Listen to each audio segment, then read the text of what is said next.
Hey, this is Bryce, and thanks for tuning into my YouTube channel, Jack of Trades. Today we're going to do a how-to in repairing plastic RC parts using, I guess, what I would call an old school method of, well, baking soda and super glue.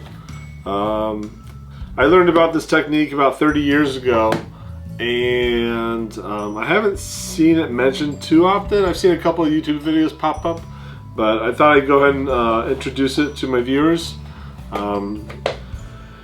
And I have this, this is my lunchbox body from my speedrun lunchie. It's pretty beat up, and so we're going to make an attempt to repair it just so we can do some more runs with the car.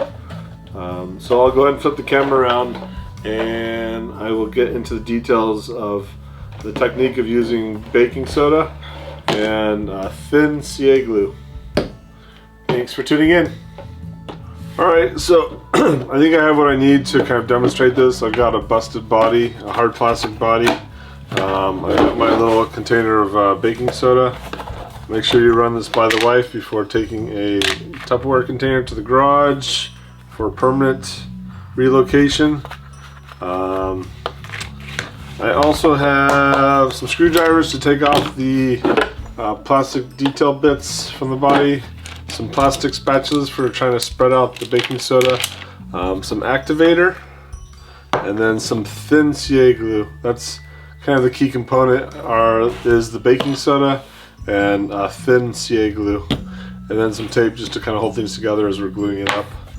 So the first thing we'll do is we'll go ahead and take off the front bumper on this body and go and pull out these screws as well. I think there's 4 screws in total.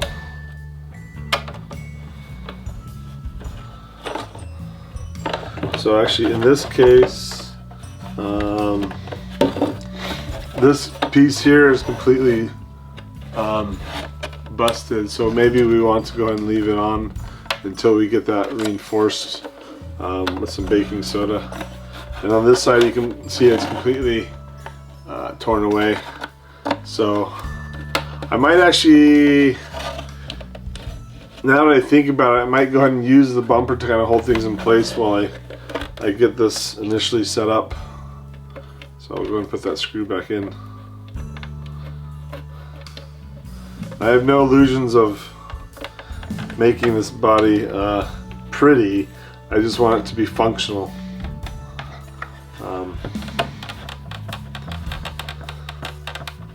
It is for a speedrun car, so crashes are guaranteed. I do want to kind of tape this up and try to hold it together as we glue it up.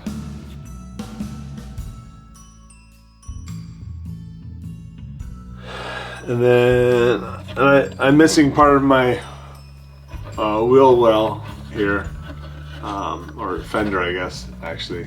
So I'm going to see if I can recreate that with baking soda as well. But first I want to get it initially glued up, and then I'll come back and take that bumper off and see if I can get it glued up. So this is not pretty, but it's pretty effective. I've repaired vacuum cleaners with this method. I learned this when I was building airplanes, but it's very applicable to RC cars as well. I've repaired arms from Bureau Plastics.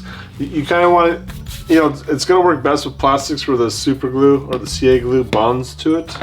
So you have your baking soda. You want to kind of, if you have little chunks in it, you want to break it up so you have a nice powder.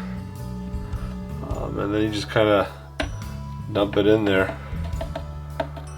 And you come in with your little spatula and spread it out. Try to make it smooth if you can. I mean, this is on the inside, so it doesn't really matter so much. Don't be stingy. You're basically trying to reinforce those fractures. Maybe smooth it out a little bit, and you can come in here with your finger too.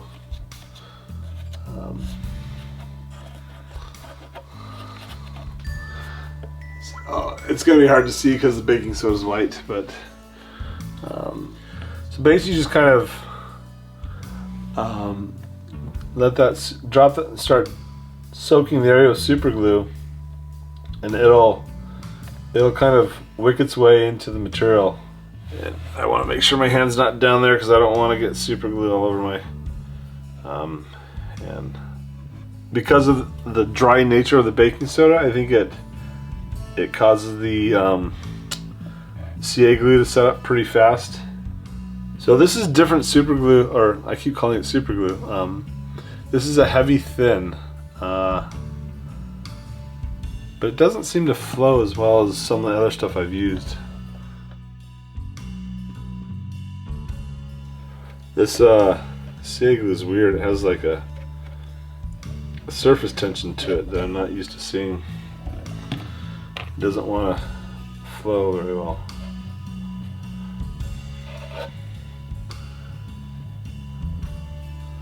Alright, I'm going to go ahead and hit this with some activator just to, so it's not floating around everywhere.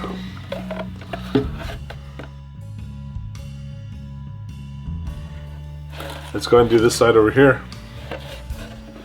So you gotta try to attach that piece, and then I want to pull the bumper off and try to build up that fender again.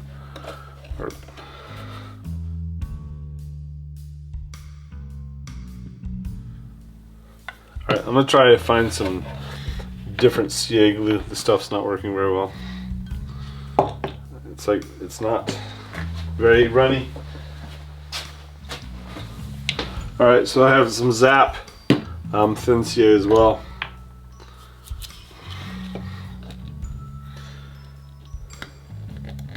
I have an old bottle here which is kind of getting past its expiration, so it's if your CA glue doesn't set up or it takes a while, then it's probably expired.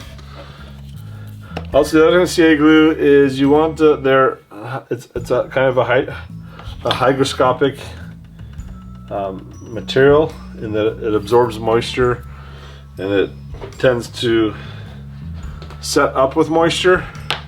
You know, water kind of causes the glue to go bad, or water vapor just from the air. So if you want your super glue to last longer, you can put it in a refrigerator, or your refrigerator. But because the refrigerator is basically a dehumidifier for the most part, so if you put your glue in the refrigerator, it'll kind of help keep it dry and give it a longer shelf life.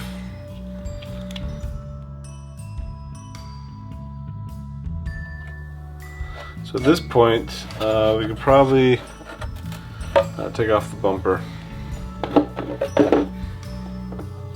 assuming we didn't glue it to the body.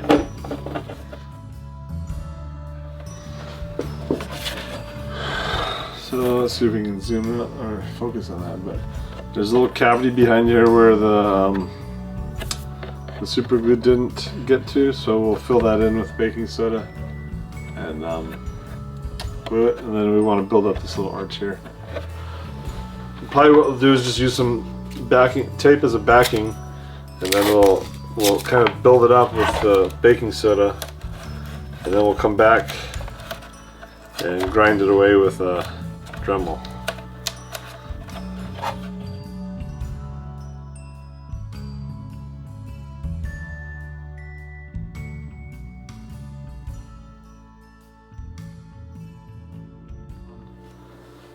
And this is pretty messy. Again, I don't care about cosmetics at the moment, so I'm not really paying attention to it. I'm going to go ahead and fill this side off, and then come in and backfill the outside of this with some more baking. So I might go ahead and, because the glue sets up so fast, it only penetrates so much. So I'm going to go ahead and glue the exposed baking soda here, then come and backfill it with some more baking soda. You kind of want to, if you have to do it thick, you want to build it up in layers.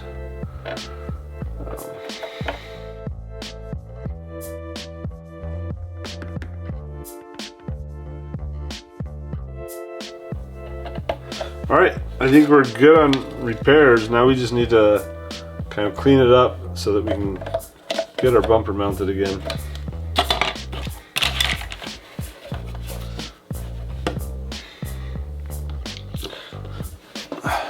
There's this side where we kind of rebuilt that fender. And then we filled in, or we reinforced this crack down here in the bottom.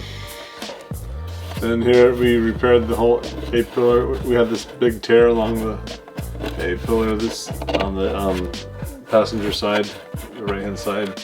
And then we re-glued that mounting boss back on.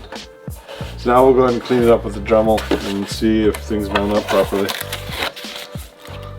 But it's pretty durable. It'll last at least one run. I don't know if it'll last a crash, but it'll run.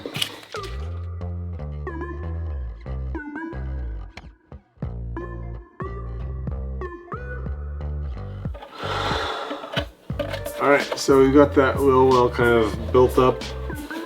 We need to clean up the area where the bumper is going to go.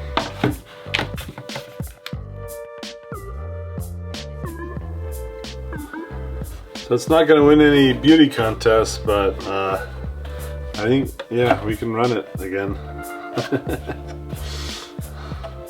The bumper fits on nice. I'm going to have to go ahead and re-drill those mounting holes because they kind of got filled up. Let's go ahead and do that now.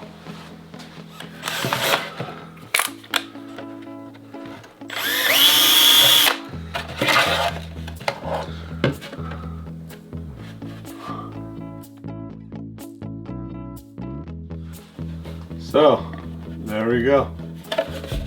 We managed to fix that body. It seems durable. Good for another day. Another day of hardcore speed runs. And that was my little demonstration on how to use baking soda and CA glue to repair a busted plastic part, in this case the lunchbox body. I ran into some problems with the CA glue. This stuff here is, it says it's heavy thin, but it just acted really weird because it was beating up instead of flowing or wicking. Whereas this stuff flows like you would expect. And actually I've used, you know, this is thin, you can get medium, you can get thick, and they've always flowed. I've never seen CA glue beat up before. So it was just really weird to see this stuff acting like that. I don't know what the deal is, but I probably won't be using this for that technique in the future. Again, I think what's going to determine the success of it is whether that you can get the CA glue to bond to the actual plastic. If it doesn't bond, then it'll probably just eventually peel off from the plastic. Hopefully you find this technique useful, and now that you have it in your wheelhouse, you'll pull it out every once in a while when you need to repair that busted plastic part that you can't seem to find replacements for. And I guess that's it. Thank you for tuning in and watching to the end. Hopefully this video was helpful or useful. And I will catch you on the flip side. Take care. Bye.